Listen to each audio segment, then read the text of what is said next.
యేసుక్రీస్తు శక్తిగల నామంలో మీ అందరికీ శుభములు.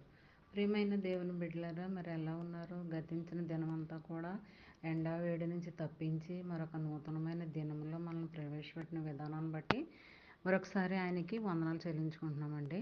మరి ఈ దినము దేవుడు మనకిస్తున్న వాగ్దానము, మరి వాగ్దానాలన్నీ కూడా ఇప్పటికే ఆరోగ్యకరంగానే ఉంటాయండి. యెషయా గ్రంథం అంతా కూడా మరి ఆ ఆరోగ్యకరమైన వాగ్దానాలు చదువుకుంటే మనము కూడా ఎంతగానో ఆరోగ్యవంతులంగా అవుతామండి.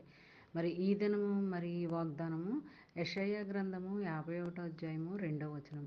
అతడు ఒంటరి అయి ఉండగా నేను అతన్ని పిలిచితిని, అతనిని ఆశీర్వదించి అతనిని పెక్కుమంది అగునట్లు చేసితిని.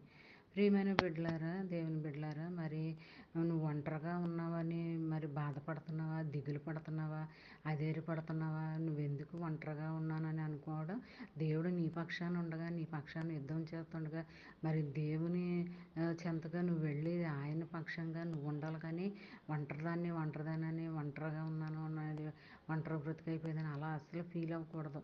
మరి నిన్ను ఎలా దీవిస్తాడు అనుకుంటున్నావు? అనేక రెట్లు మరి ఆశీర్వాదానికి కారకులుగా, మరి ఆశీర్వాదానికి వారసులుగా ఉండేలాగా ఎంతోమంది నీ చుట్టూ జనము ఉన్నట్లుగా దేవుడు నేను ఆశీర్దిస్తానని అంటున్నాడు.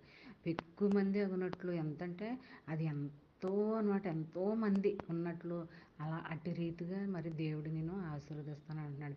ఎప్పుడు కూడా ఒంటరిగా ఉన్నానని ఫీల్ అవ్వకూడదు. మరి దేవుడు నిన్ను పిలుచుకొని నిన్ను ఆశీర్వదిస్తానని అంటున్నాడు. అలాంటప్పుడు మరి ఆయన దగ్గర నుంచి ఆశీర్వాదాలు పొందుకోవడం అంటే అది ఎంత గొప్ప ధన్యత, మేలు, ఆశీర్వాదం.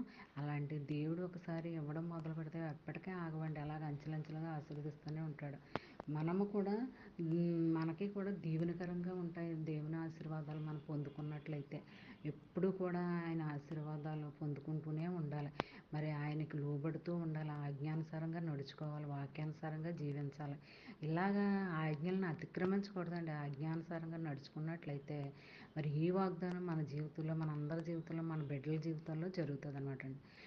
మన బిడ్డల కొరకు, మన బిడ్డలు క్షేమంగా ఉన్నారంటే అది దేని కొరకు? దేవుని ఆశీర్వాదం ఉన్నది కాబట్టి నువ్వు, నీ బిడ్డలు, మనందరము కూడా ఆయన ఆశీర్వాదాలు మరి అనుక్షణము మన వెంటే ఉన్నాయి కాబట్టి మనము ఈ రీతిగా ఉండటానికి కృప చూపించాడు అనమాట.